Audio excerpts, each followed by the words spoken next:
आज के इस गहन विश्लेषण में सभी सुनने वालों का स्वागत है। आज हमारे पास चर्चा के लिए जो स्रोत है वो है 22 फरवरी 2026 के दैनिक करंट अफेयर्स का एक बेहद विस्तारित और तथ्यात्मक प्रेजेंटेशन।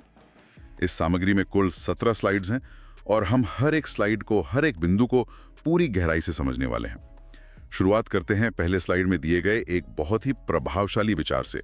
कोट है, समय वो सिक्का है जो आपके हाथ में है, इसे कहां खर्च करना है ये सिर्फ आप तय करेंगे। अगर हम इस पर विचार करें तो समय सच में हमारा सबसे कीमती निवेश है और इसका सबसे बेहतर उपयोग ऐसी नई और ठोस जानकारियां सीखने में है जो हमारी दुनिया को देखने के नजरिए को विस्तारित करे। हाँ, ये बिल्कुल सही दृष्टिकोण है और आज के इस गहन चर्चा का मुख्य उद्देश्य, मेरा मतलब है हमारा जो मिशन है, वो भी यही है कि हम इन 17 अलग अलग स्लाइड्स के तथ्यों को सिर्फ रटे नहीं, सिर्फ आंकड़ों को दिमाग में इकट्ठा कर लेना सच्ची समझ नहीं होती। हमें उनके पीछे के तर्कसंगत कारणों को, उनके मुद्दों को, यानी हर खबर के पीछे के क्यों को समझना है।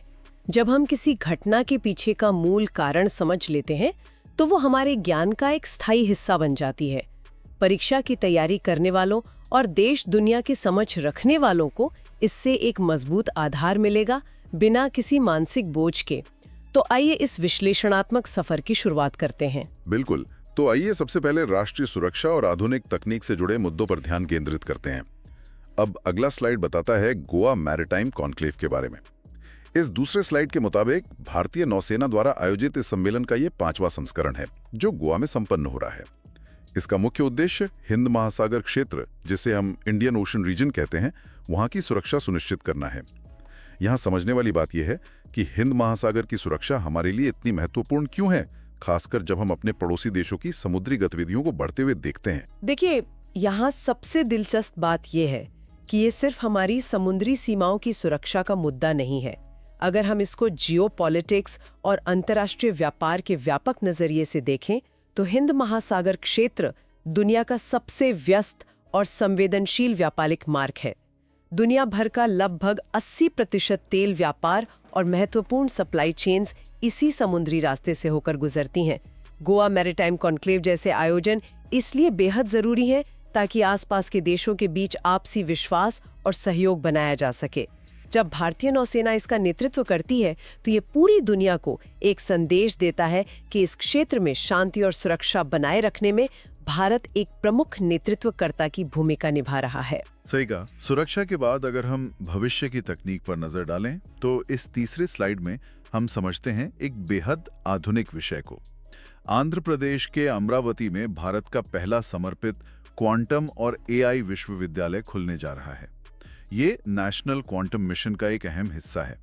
आमतौर पर जब हम एआई और क्वांटम कंप्यूटिंग के बारे में सुनते हैं तो दिमाग में किसी काल्पनिक विज्ञान की कहानी का चित्र बनता है, लेकिन अब ये हमारी सच्ची तकनीकी प्रगति का हिस्सा है। ये किसी चमत्कार से कम नहीं है और इसका प्रभाव हमारी सोच से भी कहीं ज्यादा बड़ा होने वाला है। अगर हम आम कंप्यूटर और क्वांटम कंप्यूटर के बीच का अंतर समझें तो आम कंप्यूटर जानकारी को बाइनरी रूप में पढ़ता है, यानी 0 और 1। वो एक वक्त में एक ही क्रम में सोच सकता है।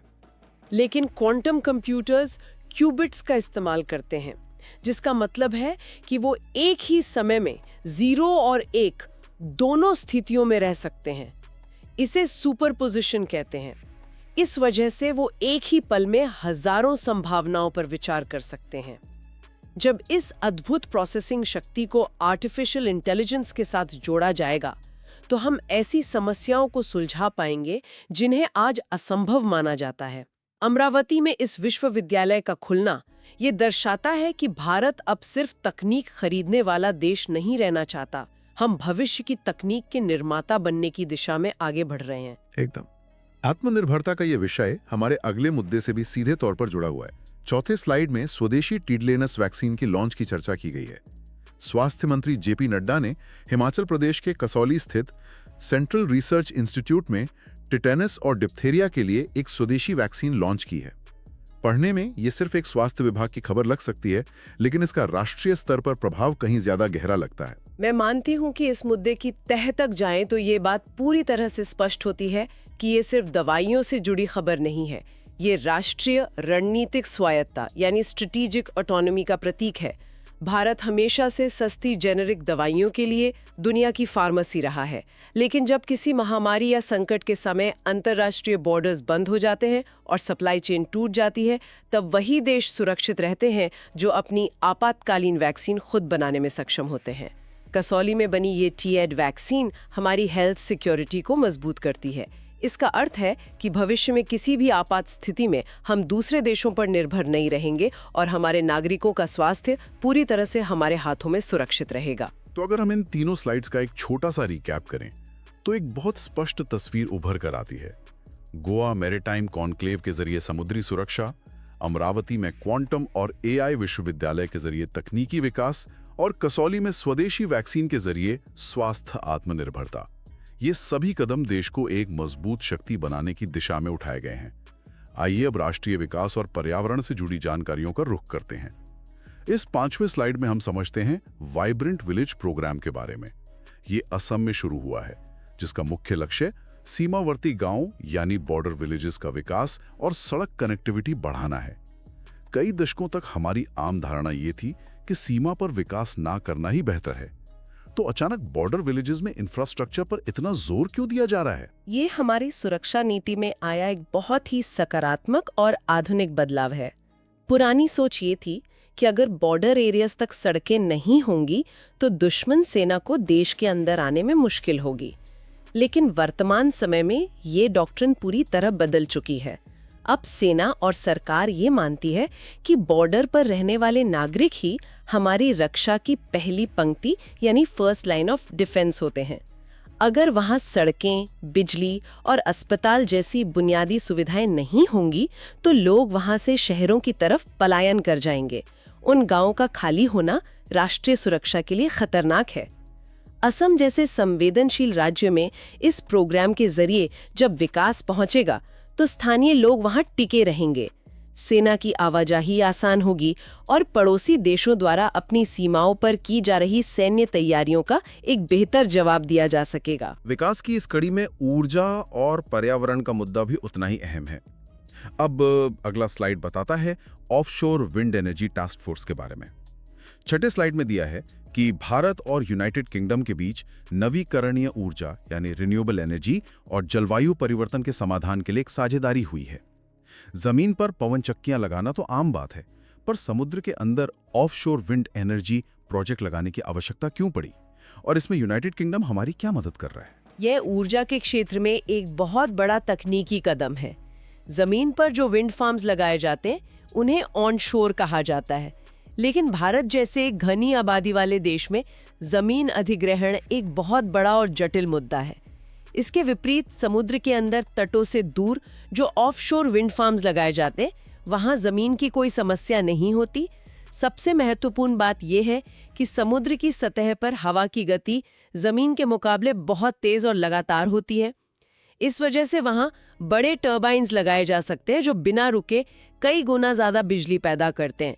यूनाइटेड किंगडम ने पिछले कुछ दशकों में नॉर्थ सी में ऑफशोर विंड एनर्जी में बहुत महारत हासिल की है। भारत के पास हजारों किलोमीटर लंबा समुद्री तट है।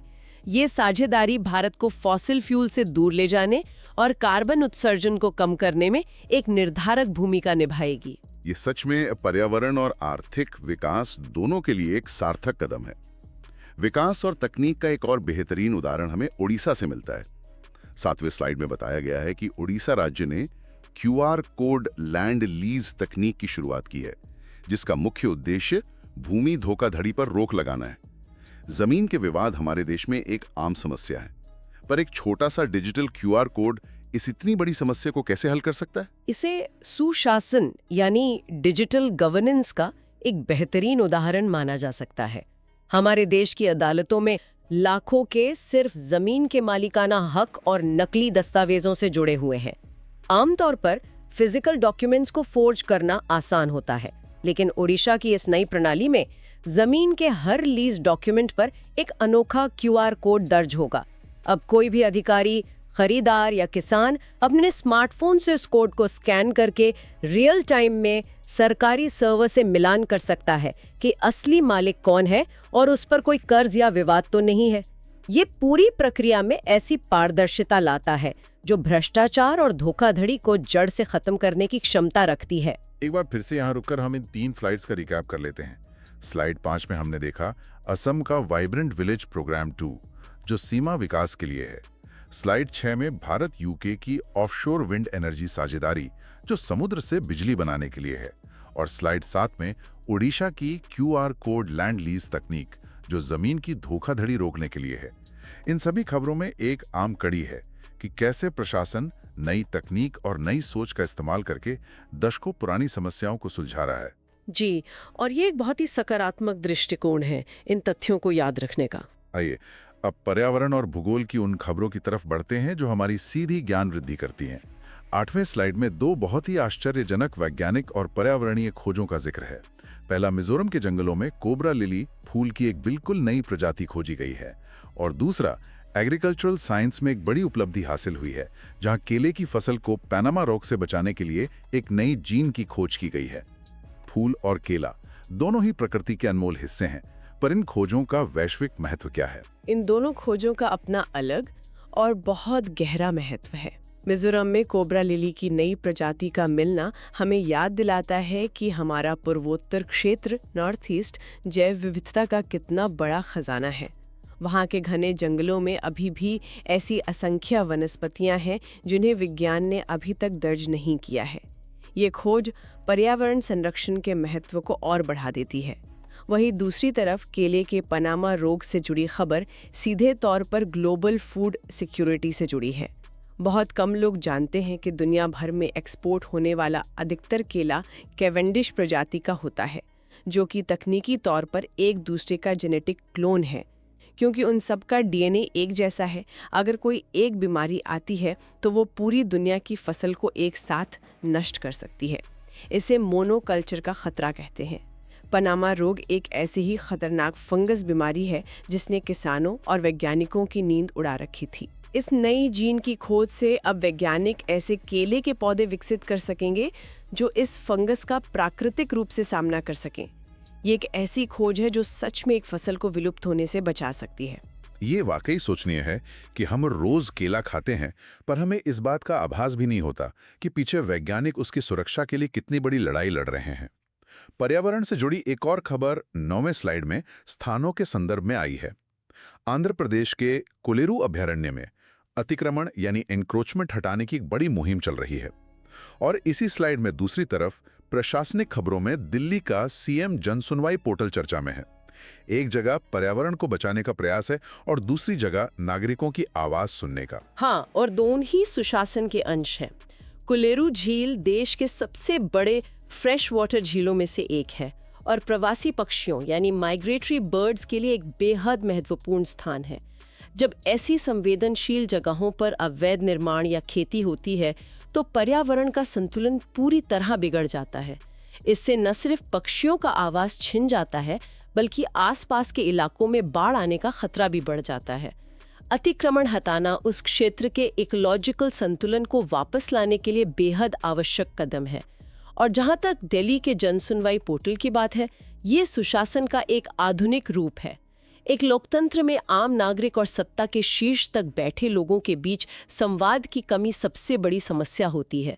ऐसे डिजिटल पोर्टल्स नागरिकों को सीधा अधिकार देते हैं कि वो अपनी शिकायतें बिना किसी बिचौलिए के दर्ज करा सकें, जिससे सरकारी तंत्र में जवाबदेही बढ़ती है। जवाबदेही और तकनीक की इस चर्चा ने हमें आधुनिक समय के सबसे बड़े मुद्दे पर ला खड़ा किया है। अब अगला स्लाइड यानी 10वां स्लाइड बताता है न्यू दिल्ली घोषणा पत्र के बारे में। ये declaration India AI impact summit के दौरान सामने आया। सबसे हैरान करने वाली बात यह है कि इसमें 88 देशों ने हिस्सा लिया और सबने मिलकर आर्टिफिशियल इंटेलिजेंस के सुरक्षित उपयोग पर सहमति जताई। 28 देशों का एक साथ आना इस मुद्दे की गंभीरता को दर्शाता है। इसे हम आसानी से हमारी पिछली चर्चा से जोड़ सकते हैं, जहां हमने अमरावती के क्वांटम और AI विश्वविद्यालय की बात की थी। एक तरफ देश और दुनिया AI को तेजी से विकसित कर रही है, पर दूसरी तरफ इसके गलत इस्तेमाल का एक बहुत बड़ा भय भी उत्पन्न हो गया है। डीप फेक्स के जरिए नकली वीडियो बनाना, चुनावों में गलत जानकारी फैलाना या बड़े पैमाने पर साइबर हमले करना, ये सब AI के खतरे हैं। इसे समझने के लिए हम इतिहास का उदाहरण ले सकते हैं। जैसे जब परमाणु ऊर्जा का विकास हुआ था तो उसके विध्वंसक रूप को रोकने के लिए दुनिया भर के देशों ने अंतर्राष्ट्रीय संधियां की थीं। ठीक उसी तरह आज एआई को नियंत्रित और सुरक्षित करने के लिए एक वैश्विक कानून की जरूरत है। न्यू दिल्ली डिक्लेरेशन इस बात का प्रमाण है कि भारत इस नई डिजिटल डिप्लोमेसी में पीछे नहीं है, बल्कि ग्लोबल पॉलिसी बनाने में विश्व का नेतृत्व कर रहा है। तो यहाँ एक तीसरा छोटा रिकैप बनता है। स्लाइड 8 में हमने मिजोरम की नई कोबरा लिली और केले की पनामा रोग से बचाव वाली जीन देखी। स्लाइड 9 में कोलेरू सैंक्चुरी और दिल्ली का जन सुनवाई पोर्टल चर्चा में था। और स्लाइड 10 में एआई की सुरक्षा के लिए 88 देशों का न्यू दिल्ली डिक्लेरेशन शामिल था। यह सच में अंतर्राष्ट्रीय कूटनीति और विज्ञान का एक नया अध्याय है। अब तक हमने सुरक्षा, पर्यावरण और तकनीक के उन मुद्दों को समझा जो रोज बदलते हैं। पर आइए अब 11वीं स्लाइड की तरफ चलते हैं, जो उन तथ्यों पर आधारित हैं जो स्थायी हैं, जिन्हें हम स्टैटिक जीके कहते हैं। परीक्षाओं और सामान्य ज्ञान के आधार यही स्थायी तथ्य होते हैं। इस स्लाइड में भूगोल के खंड में 2 बेहद महत्वपूर्ण जानकारियां दी गई हैं। पहली, केरला के एराविकुलम नेशनल पार्क में नीलगिरी तहर नामक जानवर पाया जाता है। और दूसरी, मलक्का जल संधि यानी मलक्का स्ट्रेट अंडमान सागर को दक्षिण चीन सागर से जोड़ती है। इन दोनों तथ्यों का अपना एक अलग भौगोलिक और रणनीतिक वजन है। Eravikulam national park western Ghats की ऊंचाइयों पर स्थित है। वहां जो नीलगिरी तार मिलती है वो दरअसल एक पहाड़ी बकरी की प्रजाति है, जिसके पास खड़ी चट्टानों पर चलने की अद्भुत क्षमता होती है। ये जानवर उस क्षेत्र की विशिष्ट जैव विविधता का एक जीता जागता उदाहरण है। ये अक्सर परीक्षाओं में पूछा जाता है क्योंकि ये लगातार संकटग्रस्त स्थिति में रही है। वहीं दूसरी तरफ मलक्का जलसंधि को अगर हम गौर से समझें तो ये दुनिया के भूगोल का सबसे महत्वपूर्ण हिस्सा है। ये इंडोनेशिया और मलेशिया के बीच स्थित एक बेहद पतला समुद्री रास्ता है। ये एक तरफ अपने अंडमान सागर को दूसरी तरफ दक्षिण चीन सागर से जोड़ता है। अंतर्राष्ट्रीय व्यापार की भाषा में इसे एक चोक पॉइंट कहा जाता है। चोक पॉइंट का मतलब यहाँ वही हुआ ना जहाँ व्यापार का रास्ता बहुत सकरा हो जाता है। बिल्कुल सही। ऐसा इसीलिए क्योंकि दुनिया के व्यापार का एक बहुत बड़ा हिस्सा, जिसमें खास तौर पर चाइना, जापान और साउथ कोरिया को जाने वाला तेल शामिल है, इसी पतले रास्ते से निकलता है। आप कल्पना कीजिए कि हजारों बड़े बड़े कार्गो शिप्स एक पतली सी गली से गुजर रहे हैं, और अगर किसी अंतर्राष्ट्रीय संकट के समय इस जलसंधि को बंद कर दिया जाए तो आधी दुनिया की अर्थव्यवस्था तहस नहस हो सकती है। उनका तेल और सप्लाई चेन वही रुक जाएगा। इसलिए इसका महत्व सिर्फ भूगोलिक नहीं बल्कि जियो इकोनॉमिक है, और इसीलिए मलक्का जलसंधि हमेशा चर्चा में रहती है। भूगोल के बाद 12वां स्लाइड हमें इतिहास और राजनीति के स्थायी तथ्यों की तरफ ले जाता है। यहाँ 3 मुख्य बातें बताई गई हैं। पहला, पूमपुहार, जो प्राचीन काल में चोला साम्राज्य की राजधानी थी। दूसरा, हमारे संविधान का 69 संशोधन, जिसके तहत दिल्ली को नेशनल कैपिटल टेरिटरी का दर्जा मिला। और तीसरा, इंटरस्टेट काउंसिल, जिसके अध्यक्ष हमारे प्रधानमंत्री होते हैं। ये तथ्य वर्तमान समय में भी कितने प्रासंगिक हैं? मेरा मानना है कि इन तथ्यों की प्रासंगिकता कभी खत्म नहीं होती। पूमपुहार की बात करें तो ये प्राचीन चोला राजवंश का एक प्रमुख बंदरगाह थी। भारत के समृद्ध समुद्री व्यापार और दक्षिण भारत की सैन्य शक्ति का ये एक बहुत बड़ा प्रतीक रहा है। हमारा इतिहास सिर्फ उत्तर भारत तक सीमित नहीं है, और पूमपुहार हमें हमारी सदियों पुरानी मैरीटाइम हिस्ट्री की याद दिलाता है। राजनीति की बात करें तो 69th अमेंडमेंट वर्तमान समय में सबसे ज्यादा चर्चा में रहने वाला संवैधानिक मुद्दा है। इसी संशोधन ने दिल्ली को एक आम यूनियन टेरिटरी से बदलकर एक ऐसी व्यवस्था दी जहां उसकी अपनी चुनी हुई विधानसभा है। लेकिन यहीं से शुरू होती है सारी समस्या। किस तरह की समस्या? इस संशोधन के अनुसार पुलिस, पब्लिक ऑर्डर और जमीन जैसे कुछ बेहद मुख्य अधिकार चुनी हुई सरकार के पास न होकर सीधे केंद्र सरकार के प्रतिनिधि यानी लेफ्टिनेंट गवर्नर के पास होते हैं। यही कारण है कि हम लगातार चुनी हुई सरकार और एलजी के बीच अधिकारों की तकरार की खबरें पढ़ते हैं। अगर आपको 69th अमेंडमेंट का ध्यान है तो आप दिल्ली की राजनीति को पूरी तरह समझ सकते हैं। और तीसरी बात, इंटरस्टेट काउंसिल का निर्माण संविधान में इसलिए किया गया था ताकि अलग अलग राज्यों और केंद्र के बीच आपसी संवाद और सहयोग, जिसे हम कोऑपरेटिव फेडरलिज्म कहते हैं, वो बना रहे। क्योंकि इसके अध्यक्ष खुद प्रधानमंत्री होते हैं, इसकी बैठकों में राज्यों के मुद्दों पर सीधे और प्रभावी फैसले लिए जा सकते हैं। ये सच में आश्चर्यजनक है कि कैसे एक संवैधानिक संशोधन हर दिन के अखबार की सुर्खियों का कारण बनता है। अब हम अपने स्रोत के उस हिस्से पर पहुंच गए जो सबसे दिलचस्प है। 13वीं स्लाइड में स्मरण शक्ति और क्विज का हिस्सा दिया गया है। इसमें नारायण ट्रिक्स के नाम से कुछ मेमोरी हुक्स दिए गए हैं। अक्सर लोग मानते हैं कि ऐसे ट्रिक्स बचपन में इस्तेमाल होते थे, पर शायद जब जानकारी का बोझ बढ़ जाता है तब यही सबसे ज्यादा काम आते हैं। सही कहा आपने। जब आप कम्पिटिटिव एग्जाम्स के उस भारी दबाव में बैठे होते हैं तब लंबे लंबे पैराग्राफ्स दिमाग में नहीं आते। हमारा दिमाग छोटे एसोसिएशंस या लिंक्स को बहुत जल्दी पकड़ता है।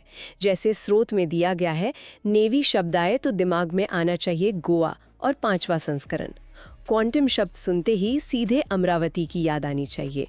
वैक्सीन का सीधा connection health minister Nadda ji से जोड़ लीजिए। वाइब्रेंट विलेज शब्द आते ही असम पर ध्यान केंद्रित करें। क्यूआर लीज तकनीक के लिए ओडिशा राज्य को याद रखें। और अगर कोबरा लिली का नया फूल दिखे तो दिमाग तुरंत मिजोरम पहुंच जाना चाहिए। ये मेमोरी हुक्स समय बचाने और दिमाग को सटीक जानकारी तक पहुंचाने का एक वैज्ञानिक तरीका है। तो आइए इन्हीं मेमोरी हुक्स का इस्तेमाल करते हुए स्रोत की 14वीं, 15वीं और 16वीं स्लाइड्स पर चलते हैं। इन तीनों स्लाइड्स में अपना ज्ञान परखें खंड दिया गया है, जिसमें कुछ सवाल जवाब है। हम इनका एक रैपिड रिवीजन करते हैं। अगर पूछा जाए कि भारत का पहला क्वांटम एआई विश्वविद्यालय कहाँ बन रहा है, तो जवाब बिल्कुल स्पष्ट है, अमरावती। वाइब्रेंट विलेज प्रोग्राम आई की शुरुआत कहाँ हुई? जवाब है असम। दिल्ली को एनसीटी का दर्जा किस संशोधन से मिला? जवाब है 69वां संशोधन। न्यू दिल्ली घोषणा पत्र किससे संबंधित है? जवाब है एआई सुरक्षा। और केले को पनामा रोग से बचाने के लिए किस चीज की खोज की गई? जवाब है एक नई जीन की। लेकिन इस क्विज में एक सवाल ऐसा भी था जो हमारी पिछली चर्चा से बिल्कुल अलग है। सवाल था, चौरिंगी उपन्यास के लेखक कौन थे? और इसका जवाब दिया गया है शंकर। यहाँ अचानक एक उपन्यास का जिक्र आना काफी रोचक लगा। हाँ, ये स्रोत में दिया गया एक नया और बहुत ही इंटरेस्टिंग तथ्य है। दरअसल चौरिंगी एक बहुत ही प्रसिद्ध और क्लासिक बंगाली उपन्यास है। इसे लेखक शंकर, जिनका पूरा नाम मनीष शंकर मुखर्जी है, उन्होंने लिखा था। ये किताब कोलकाता के एक बड़े होटल के अंदर आने जाने वाले लोगों की जिंदगी, उनके दुख दर्द और वहाँ के कल्चर को बहुत ही गहराई से दर्शाती है। ऐसे साहित्यिक और सांस्कृतिक तथ्य जनरल नॉलेज का एक महत्वपूर्ण हिस्सा होते हैं। एक लगातार चल रही तकनीकी और राजनैतिक चर्चा के बीच अचानक ऐसे साहित्य के सवाल आना दिमाग को चौकन्ना रखता है और एक नया दृष्टिकोण देता है। बेहद शानदार। तो इस तरह हमने स्रोत में दी गई सभी 16 स्लाइड्स का पूरा सफर तय कर लिया है और हर तथ्य के पीछे के तर्कसंगत कारणों को समझा है। जैसा कि हमने आखिरी भाग के लिए तय किया था, एक बार तेज रफ्तार से इन सभी तथ्यों का आखिरी आकलन कर लेते हैं ताकि सब कुछ दिमाग में पक्का हो जाए। बिल्कुल, ये बहुत जरूरी है। एक आखिरी बार सभी चीजों को एक सूत्र में बंद लेते हैं। तो आज के इस गहन विश्लेषण के मुख्य बिंदु इस प्रकार हैं।